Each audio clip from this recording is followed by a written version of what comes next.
শুধুমাত্র তোমার চারপাশে বন্ধুদের বয়ফ্রেন্ড বা গার্লফ্রেন্ড আছে বলে নিজে কোনো সম্পর্কে প্লিজ জড়িও না।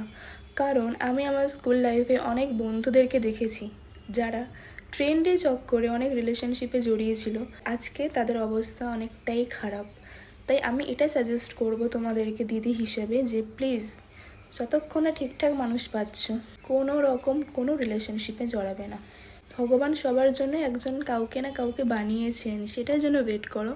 নিজে কাউকে চুজ করতে যেও না জোর করে, কারণ এতে লাভে লাভ কিচ্ছু হয় না। যারা সেই সময় রিলেশনশিপে জড়িয়েছিল তাদেরকে আমি খুব কাছ থেকে চিনতাম, তারা কিন্তু অতটাও খারাপ ছিল না, বাট তাদের অবস্থাটা খুব খারাপ হয়ে গেছে বিকজ সেই মানুষগুলো ঠিক ছিল না যাদের সাথে তারা জড়িয়েছিল সম্পর্কে।